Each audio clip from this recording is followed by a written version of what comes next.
La Casa de los Susurros Eternos, Parte 2. Daniel permaneció inmóvil, podía sentir una respiración helada detrás de su cuello, lenta, profunda, inhumana. Quiso gritarse, pero su cuerpo no respondía. Entonces la voz volvió a hablar. Si me miras, nunca volverás a ver la luz del día. Las luces de su linterna comenzaron a parpadear hasta apagarse por completo. Todo quedó sumido en una oscuridad absoluta. Solo se escuchaban pasos. Un paso, otro paso, cada vez más cerca. Daniel cerró los ojos y comenzó a caminar lentamente hacia adelante. De repente, la linterna volvió a encenderse por unos segundos. Lo que vio hizo que la sangre se le helara. En las paredes ya no había retratos. Ahora había cientos de personas reales, atrapadas dentro de la pared, moviendo lentamente las manos y golpeando desde el otro lado como si intentaran escapar. Todos tenían la boca abierta, pero no podían gritar. Solo sus ojos pedían ayuda. Daniel salió corriendo por el pasillo. Al doblar una esquina encontró una enorme puerta de hierro con un extraño símbolo grabado. La empujó. El aire del interior era mucho más frío. Bajo unas escaleras de piedra que conducían a un sótano inmenso. En el centro había un círculo dibujado con antiguos símbolos y decenas de velas negras todavía encendidas. También había un viejo diario cubierto de polvo. Temblando, Daniel comenzó a leer. Si alguien encuentra este diario, no rompas el celo. Bajo esta casa duerme una criatura que se alimenta del miedo. Cada 100 años despierta para reclamar nuevas almas. Antes de terminar la última línea, las velas se apagaron al mismo tiempo. Un rugido estremeció todo el sótano. Las paredes comenzaron a gritarse. Del enorme agujero del suelo emergió una figura gigantesca. Era mucho más alta que cualquier ser humano. Su cuerpo estaba cubierto por sombras vivas. Tenía brazos interminables y dedos tan largos como cuchillos. Donde debía estar su rostro solo había un vacío negro. La criatura levantó lentamente la cabeza.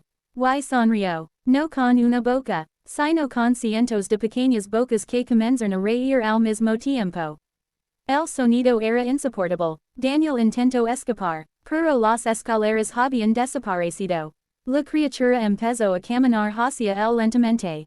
Cada paso hacía temblar toda la mansión. Entonces escuchó nuevamente la voz de la niña.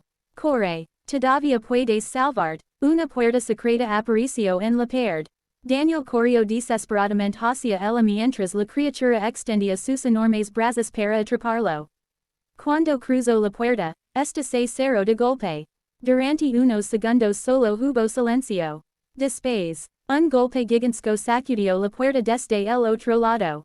Otro, y otro más. Una grieta comenzó a abrirse lentamente. Y desde la oscuridad, cientos de ojos rojos aparecieron observando a Daniel. La Casa de los Susurros Eternos, Parte 2. Daniel permaneció inmóvil, podía sentir una respiración helada detrás de su cuello, lenta, profunda, inhumana. Quiso gritarse, pero su cuerpo no respondía. Entonces la voz volvió a hablar.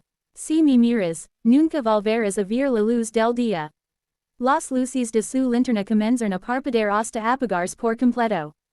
Todo quedó sumido en una oscuridad absoluta. Solo se escuchaban pasos. Un paso, otro paso, cada vez más cerca. Daniel cerró los ojos y comenzó a caminar lentamente hacia adelante.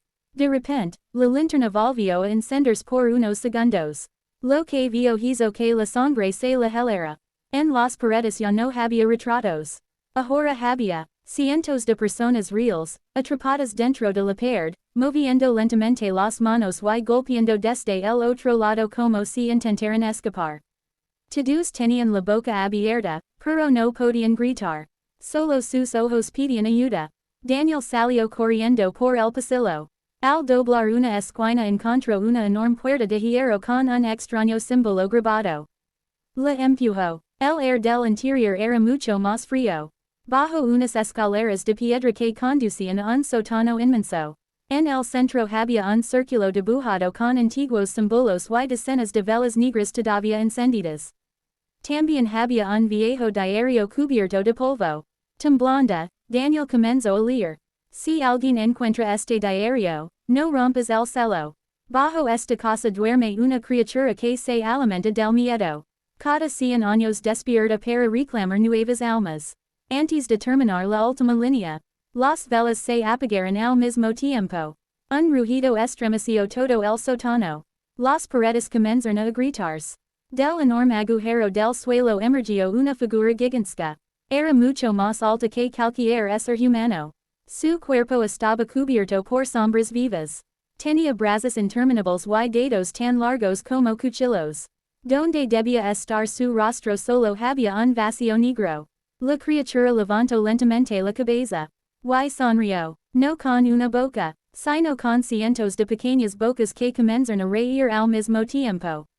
El sonido era insoportable. Daniel intentó escapar, pero las escaleras habían desaparecido. La criatura empezó a caminar hacia él lentamente. Cada paso hacía temblar toda la mansión. Entonces escuchó nuevamente la voz de la niña. Corre, todavía puedes salvarte. Una puerta secreta apareció en la pared. Daniel corrió desesperadamente hacia ella mientras la criatura extendía sus enormes brazos para atraparlo. Cuando cruzó la puerta, esta se cerró de golpe. Durante unos segundos solo hubo silencio. Después, un golpe gigantesco sacudió la puerta desde el otro lado. Otro, y otro más. Una grieta comenzó a abrirse lentamente. Y desde la oscuridad, cientos de ojos rojos aparecieron observando a Daniel. Continuará.